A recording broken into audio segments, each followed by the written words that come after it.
Jogadores de futebol geralmente têm algum costume, alguma superstição que costuma ser diferente. O Cucurella também tem a sua superstição. Toda vez que ele vai jogar alguma competição grande, por exemplo, a Copa do Mundo que tá rolando agora, ele pega a parte de cima do pijama da sua esposa como uma espécie de amuleto. E eu sei que isso é bem específico, mas tá dando certo. Tem tanta coisa que se destacou até agora aqui na vida do Cucurella que eu acho que é importante fazer um vídeo para contar a sua história aqui no YouTube e aqui no canal Marcos Santos. Salve, tudo bem? Eu sou o Marcos Santos, um publicitário apaixonado por esportes, e aqui nesse canal eu trago conteúdo que contam as histórias e, por que não, as polêmicas do esporte. Então já se inscreve aí para não perder nenhum.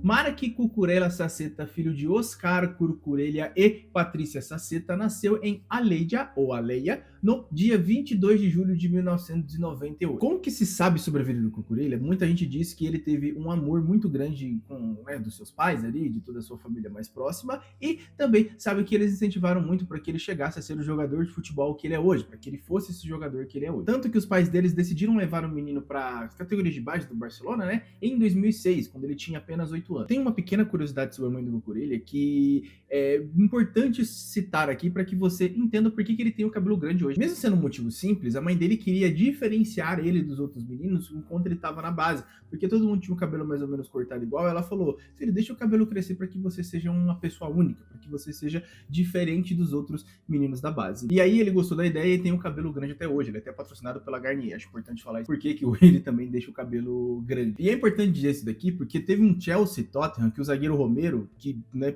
joga para a Argentina, então a gente vai ter a reedição desse encontro lá na final, teve um puxão no cabelo dele e o juiz não deu a falta, e um lance até culminou no gol do Harry Kane. Tipo assim, na jogada seguinte o Harry Kane foi lá e fez o gol, e muita gente foi questionar por que ele tinha esse cabelo grande, e ele simplesmente bateu na tecla e falou: o meu cabelo eu nunca vou tirar, porque ele é meu, é minha identidade, e esse aqui é o que faz parte de mim durante todos os anos da minha vida. Como eu disse, o Cucurella chegou ali na base do Barcelona, e a gente já começa a falar agora por volta dos 15, quando ele estava para completar 15 anos, que ele começou a se destacar, começou a ter um diferencial sendo apresentado para os treinadores, e os times, aqueles times menores da Espanha, acharam interessante ter ele em seu elenco. E foi assim que ele foi emprestado para o Espanhol, também para poder se desenvolver um pouco mais como jogador fora ali da escola só do Barcelona, para ele entender outras escolas, para entender outros lugares da Espanha como que eles jogam, né, para ele também crescer fisicamente, claro, futebolisticamente falando. Esse empréstimo ajudou muito para que o Cucurella se desenvolvesse e chegasse nas seleções de base, sub-15, sub-16 da Espanha, para disputar os campeonatos europeus ali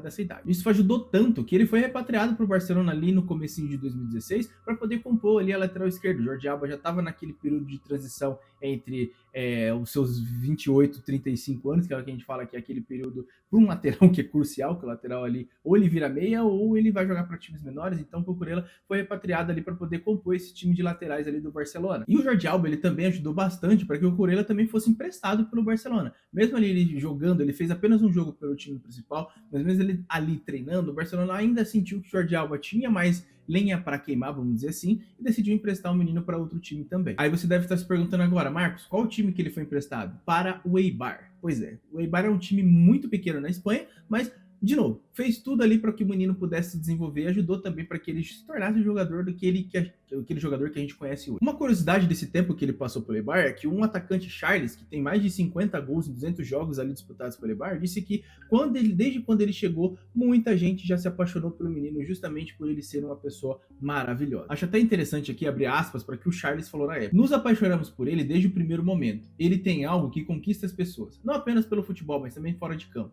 É uma excelente pessoa e todos gostavam muito dele aqui no período em que ele estava no Eibar. Isso vai de conta com o que os jornais anunciavam na época. Eles falavam que, além dele ser um jogador muito aguerrido, um jogador que tinha muita vontade ali, tanto na marcação como no ataque, que o Cucurella também se destacava por ser essa grande pessoa que estava ali ajudando o grupo a poder ser mais unido e também ter mais amizades dentro ali do time que ele estava jogando. O mais engraçado é que o Cucurella, ele é fã do Puyol, que se você assistiu sabia muito bem que sair jogando não era muito forte dele. Além dessa passagem pelo Eibar, o Cucurella também jogou pelo Espanhol, pelo Getafe, pelo Brighton e pelo Chelsea, que recentemente eu acabei de falar aqui o que aconteceu, né, durante uma passagem em um jogo contra o Tottenham.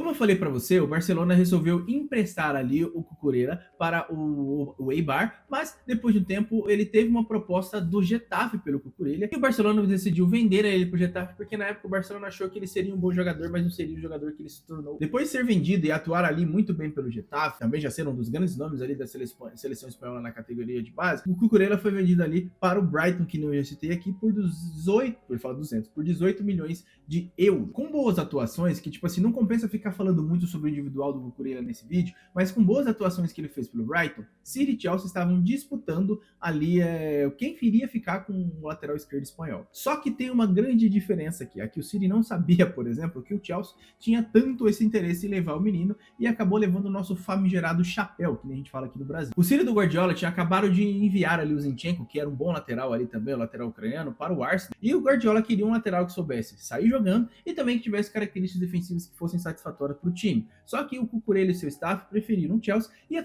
transação ficou ali na casa dos 60 milhões para que ele se apresentasse no Chelsea no final de 2022. E é aqui que começa praticamente o destaque mundial de Cucurella. Com uma maior disposição aos jogos, né, já que agora ele estava jogando pelo Chelsea, claro, também pela sua cabeleira, até porque não é normal você ter um lateral esquerdo com essa cabeleira, tirando o Marcelo, vamos dizer assim. Cucurella começou ali a se destacar não só por esse fator físico, mas também pelo futebol apresentado.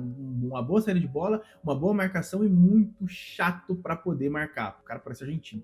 Pela sua garra e pela sua qualidade, ele começou a ser convocado pela seleção espanhola e pouco tempo depois de que ele já começou a ser convocado pela seleção principal da Espanha, ele já mordeu ali a nossa famigerada Euro em 2024, junto com o Yamal, junto com o Merino, junto com toda essa equipe que está jogando a Copa do Mundo de 2026 agora. Só que é um fato importante dizer que lá em 2021 ele perdeu as Olimpíadas para o Brasil na final. Não esquece disso, tá? Por ele, eu lembro muito bem porque eu estava te xingando. E como não para por aí, ele também foi campeão da Conference League 2024 e 2025 e também foi campeão do primeiro Super Mundial de Clubes que aconteceu o ano passado nos Estados Unidos, que está servindo como evento teste para a Copa. O fato de não ser pai me faz pensar ali quais sacrifícios que eu faria para o meu futuro filho, para minha futura filha. Cucurella não é nada diferente disso, tirando o fato que ele também já é pai. Cucurella é pai de 3 filhos, o Mateu, o Rio e a Bela. Sua esposa é Cláudia Rodrigues, que nesse momento deve estar, né, sem a parte de cima do pijama, que a gente já falou aqui. O Cucurella sempre reforça em todas as entrevistas que nada na vida dele está acima do que ele construiu como família hoje, né, que é a esposa dele e os 3 filhos, tudo aquilo que ele considera mais importante, né? Tanto que ele é responsável por essa comemoração aqui.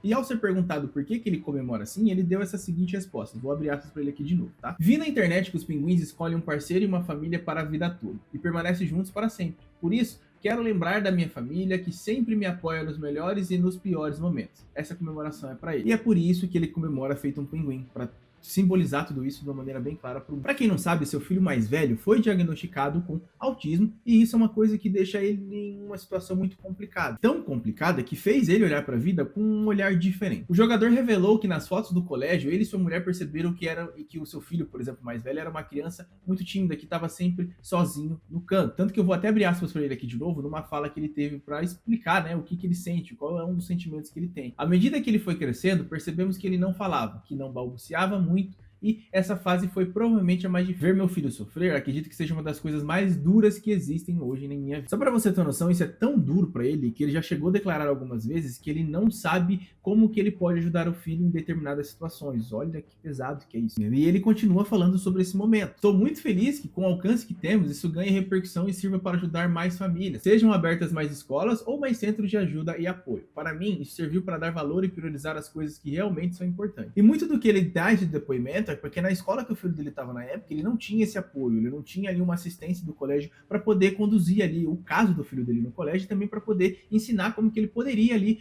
levar esse relacionamento com o seu filho. A esposa do jogador na época deu até uma declaração que eu acho importante abrir aspas para ela aqui também. Não recebemos muita ajuda da escola e passamos pelos piores meses. Todos os dias íamos juntos levar o Mateu e voltávamos para casa chorando. Todos os dias. Até agora, o filho mais velho do jogador não ficou nas arquibancadas ao lado dos irmãos para evitar que se sinta mal, mas o atleta da seleção espanhola contou à Rádio Cadeira que Mateu estará presente no final da Copa do Mundo, assim como aconteceu na decisão da Eurocopa de 2024, que a Espanha levou, né? Que eu já falei. Abre aspas de novo para Cucurella. Nos Estados Unidos faz muito calor e ele fica muito incomodado. Mateu gosta de ficar em lugares frescos, como ar-condicionado e piscina. Ele deu essa declaração para deixar muito bem como que o filho dele prefere o clima, né? E agora você deve estar se perguntando, por que esse bloco começou com a frase "a única cláusula fixa no contrato"? Cucurella só aceita fechar com o clube apenas se o clube estiver com tudo isso que eu falei para você, com todo esse apoio para a família dele e para o filho dele, dentro da cidade, dentro dos locais que ele for frequentar. Condução, escola, profissionais treinados, médicos, tudo. Tudo pelo seu filho.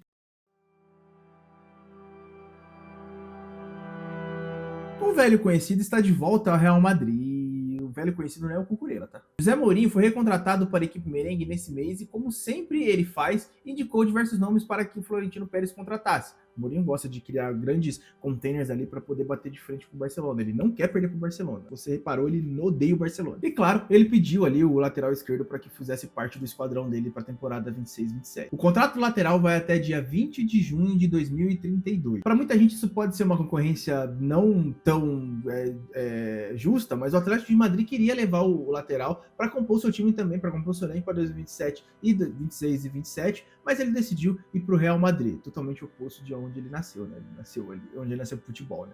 Ele foi criado pelas categorias de base do Barcelona e vai pro Real Madrid agora, que é uma escola que eu considero um pouco diferente.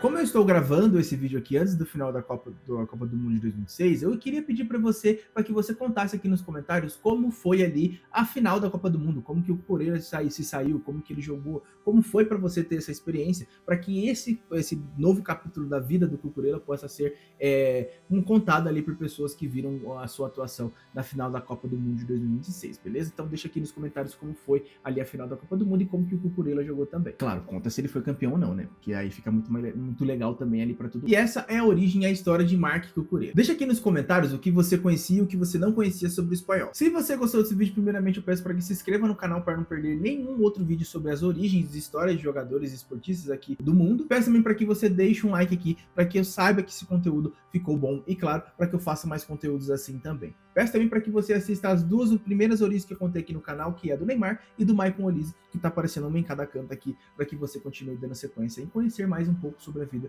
dos jogadores e dos esportistas pelo mundo. Um forte abraço e até mais!